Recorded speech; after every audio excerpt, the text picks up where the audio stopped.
kukuchingamidzai kwatiri kuita pano paSly Media TV. Zita rangu ndinoitwa Pelagia Kwamburwa akana kuti Sokosina, ndichikuchingamidzai imi viewers edu, mafans edu muri kwakasiyana siyana ikoko, ndichikugamuchirai zvakare muchirongwa chedu Ngatidzifambirei. Kune vachangotanga kuchibata chirongwa chatinouyawo nenyaya dzakasiyana siyana dzatinge takanoita isusu, kwatinoenda kumachifi, kumajeri kwakasiyana siyana, kana zvakare dzimwewo nyaya dzinenge dzakaitwawo nevamwewo vanenge vaenda unonzwa nyaya tiyo nadzo pano mudariro kuti tikurukure. Zvakare takazointroducewo muchirongwa ichochi kuti kune vamwe vanotinyorerawo pano paSly Media vachitsvaga rubatsiro. Kune vazhinji vatori nematestimony, ndofunga muwikirori kune vachatouya vachikupai matestimony vakauyawo kuno kuSly Media TV vane matambudziko avainawo vakasvika pakubatsirwa akapera. Saka muri Zimbabwe nhasi mustudio ndine mhuriwo yekwamatuta yabva kuChabwino Farm. Pavakandinyorera vakati Sokostina, taita dambudziko ratibata riri kushungudza kuti tine mwana mukomana anonzi Blossom. Zvizhinji nga tichizoudzwa nehama dzake dziri pano kuti mwana uyu anoita sekuti anogwina ende kugwina kwacho nongoza kuti kugwina kwekuti acharamba ari mupenyu here kana kuti kugwina kwekutofa. Saka nhasi vari muno vatobva kuChabwino mangwanani vakati vasvike kuti kwanise kukurukura vachitsvagawo rubatsiro kune vachada kubatsira. Ende futi zvakare ragai nditi pane vanoda kubatsira hatisarudze kuti tinoda ningi. Kana iwe uchingoda kubatsira unongouyawo tinyora kuti aiwa ini ndoda kubatsira muri iyoyo, ndakanzwa nyaya yavo. Saka regai tipinde munyaya tinzwe zvizere. Saka ndichatanga nemi muri pedyo neni kuti munganditsanangurirawo zita renyu neukama hwamuinawo nemwanakomana uyu. Inini zita rangu ndinoitwa Forgiveness Matuta, ndiri amai vaBlossom Magona. Alright, tinotenda. Ndichienda kune Migogo. Inini ndinonzi Spiwe Matuta. Ukama hwangu naBlossom ndiri amai vaBlossom. Alright, muri mbuya. Ndiri mbuya. Ndimi makabereka mai. Ndini ndakabereka mai vake Blossom. Alright. Ndikati chinyatsopinda muchizere tinzwe kuti makangotinyorera muchiti imi mwana uyu anoita dambudziko rekugwina. Nhasi vamaona mukana kuti tikurukure muchitsvagawo rubatsiro muri Zimbabwe iri kuona pari zvino. Mungatinyatsotitsanangura regai nditange nemi amai vakabereka Blossom kuti dambudziko iroro rakatanga sei? Mwana uyu dambudziko rake rakatanga achiri mudiki. Pakatanga achiri mudiki anga akabatwa nasisi wake mumaoko. Akabva atanga kungogwina akabatwa mumaoko. Saka ndopandakabva ndaenda naye kuna mbiya vake. Ndipo tatanga kufamba zvakanzi ibuka raainaye. Ndopa akamborapwa buka vharaita kunge rapera. Raita kunge rapera rakabva ratanga futi. Zvadaro kudaro rakangoramba achingoita sei akungogwina kudaro. Achingofamba ungoti mwedzi wakapera obva atanga kugwina.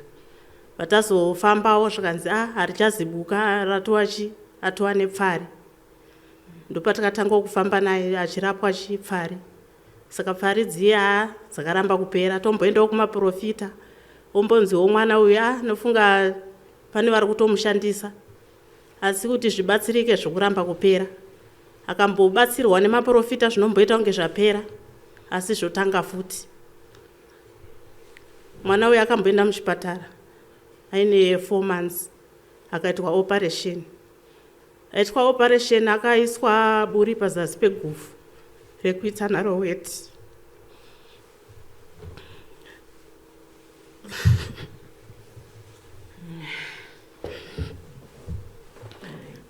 Akazovharwa buri riye ane 5 years. Ndopakatanga kuita weti nenzira chaiyo. Zvadaro saka ndikaenda naye kunoita operation zvakamboita kunge zvahatizii. Paakazobva kuoperation tagara unenge mwedzi ndopakatanga kugwina. Saka ingoti nyangwe achifamba nozongonzwa nevanhu chinzi mwana wenyu arara ari panzira. Aitanga kugwina obva atorara hope ari panzira ipapo.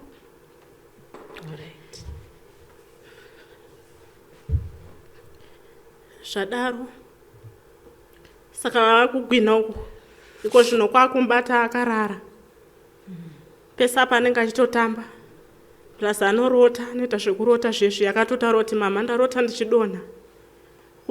Kumanheru wacho akangonorara akangopinda mumagumbeze chete aribva atanga kutogwina.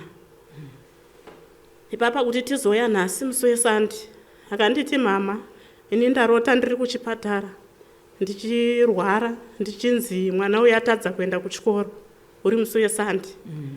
musi wesande wetarara kuma9 atongopinda mumagumbezi ndobva atanga kutogwina. Akaswera achiti musoro wangu uri kurwadza ndokutanga kugwina. Saka anoti kana achigwina anenge achiti after 1 hour otanga kugwina, after 1 hour otanga kugwina kusvika kunze kwachena. Kana kunze kwachena anenge akuzotiwo apo neapo achigwina kudaro. Kureva kuti usiku hwese anenge achingogwina anenge achigwina. Panenge achigwina apa pane zvinobuda here mukanwa make kana kuti anobuda masiriri kana kuita wet. Asi apa paakagwina apa haana kuita wet. Pane zvaanozoti here zvese zvapera izvi ane mashoko anotaura kana kuti pane zvinhu zvaanoti anenge achiona mwana? Anoti kana zvapera pai usiku hwacho haarare, anenge akangosvinura.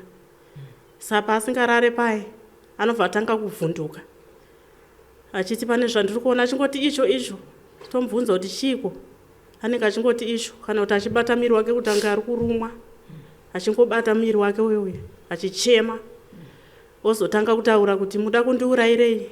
Nyama yemunhu inodyiwa here? Munhu haadyiwe, musandiuraye. Achiti akaona nyangwe shiri kana masikati aya otanga kutaura kuti shiri dzamuri kuona hadzisi shiri, zvitori zvivanhu zvinosanduka kuita zvivanhu, hadzisi shiri. Alright.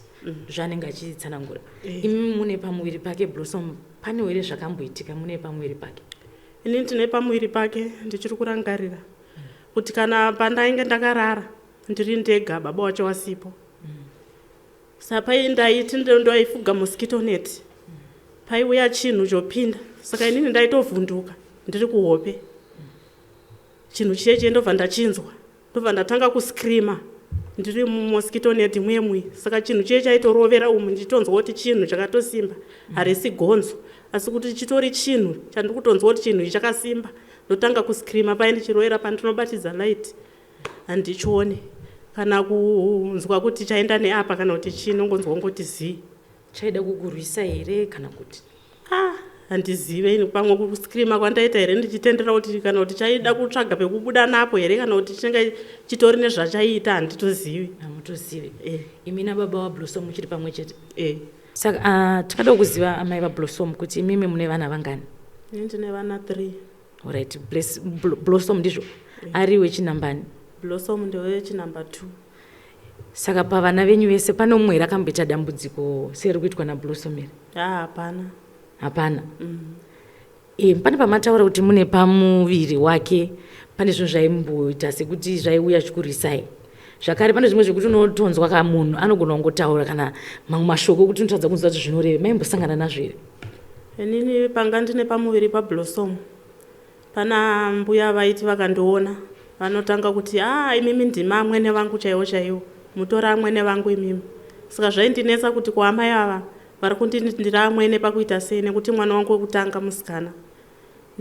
Blossom ndewechitundi ndopanga ndine pamuviri pake, asi zvaingondinetsawo kuti zvinorevei, asi handina kukwanisa hangu kuvabvunza. Vanga vakaenda kusikani ipi yaivaudza kuti mwana wemwanai? Handizive ivavo. Alright. Iwo vekudzinzo kwake uyu Blossom, makambovazivisa here kuti ndozviri kuitawo mwana, uyezve vakambozvitsvagawo here? Baba waBlossom wakangosiona mai wavo vasingazive dzinza ravo. Havatozivi dzinza ravo. Saka imi muri pamwe chete baba namai, ndezvipi zvamakambozamawo kuita kuti muchitsvagawo rubatsiro? Mambotaura maprofita ipapo munyatsotidyekesera kuti ndezvosvika nhasi mati aiwa tasvipira hedu kuenda paTV tichitsvaga rubatsiro? Taenda kumaprofita ikoko tichipiwawo rubatsiro, kana kuti todi tichingonzi tsvagai mari muye tombotsvaga tumari toenda wombobatsirwawo nemunamato kuita sei, asi hapana kana chaichinja. Tomboendawo kana kuti kuchivanhu womboedza kumubatsira izvezvo makatarisa miri wake wese dzingori nyora dzega dzega, asi hapana kana chakachinja. Saka pari zvino upenyu hwaBlossom hwakamira sei? Zera ramuri kutaura 8 years zira kuti anofanira kunge ari muchikoro, ari kuendera kuchikoro, kukudya kwake zvese mararamiro ake? Upenyu hwake hwaakutonetsa nekuti kuenda kuchikoro chaiko anoenda zvake, but kuti achibata zvinodzidzwa kuchikoro ipapo chaipo kuti haagone kana kubatanidza mazwi haagone. Chaanongogona kunyora zita rake ndoraanokwanisa. nekuti paanoda kuenda kuchikoro kuti achiziva obva atanga kurwara, saka kurwara kunomudzosera kumashure. Hapana kana chinhu chaanozoziva kuita. Alright. Regai ndimboenda kuna gogo.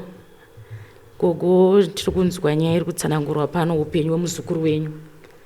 Mungatitsanangurirawo isu nemhuri yeZimbabwe kuti upenyu muchiona muzukuru wenyu achararama upenyu muri kunzwawo sei? Ini ndiri kubatikana. Zveshuwa Blossom akatanga ari muchechi. Pakatanga ari muchechi mwana uyu pakatanga kugwina, ndofunga kuti atiri pamukando. Ndobva agwina, abva ati amai honai mwana zvaari kuita. Ndobva ndatarisa ndoone mwana maziso akavhura maziso yayo. Ndobva ndatanga kumudzora maziso, ndakafunga kuti chii? Ndakafunga kuti ibuka. Tozosuduruka pai kuti hande yekumba. Toenda kumba. Ndakati ko mwana uyu nafunga kuti azopinda muchipatara ipapo ne4 months. Akatanga kuzvimba nhengo dzake. Ndobva avhura kudai achida muchinja nepo, mwana achichema, zvokuchema zviya, abva ati amai, tarisai mwana zvaaita. Ndakati ko chii? Arumwe here? Kwaitwa sei?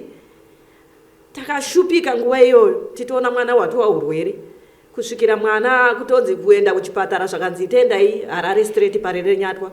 Kusvika Parere Nyatwa madhokta oedza kutarisa. Vakati tinenge tiri kuona kunge mwana uyu kuriva kwake ane mota.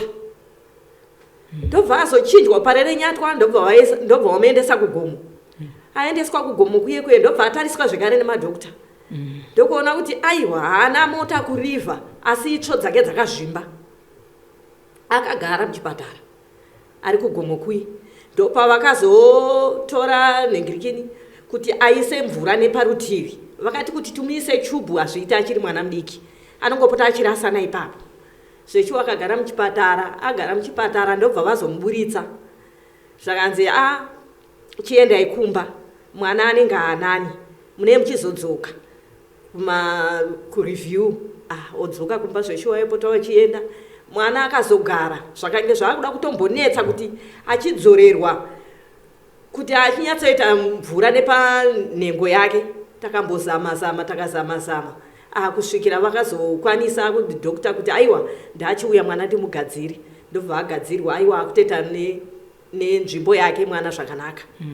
Tadaro izvozvo zvakange zvatimire ari muchipatara zvishoma. Adzoka kumba akangogara madhezi mashoma. Abva atanga zvekare. Mwana uyu akugwina. Achingobuda masiriri. Kochii? Tisingagare pasi.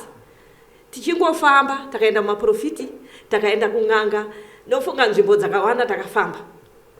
Takazama.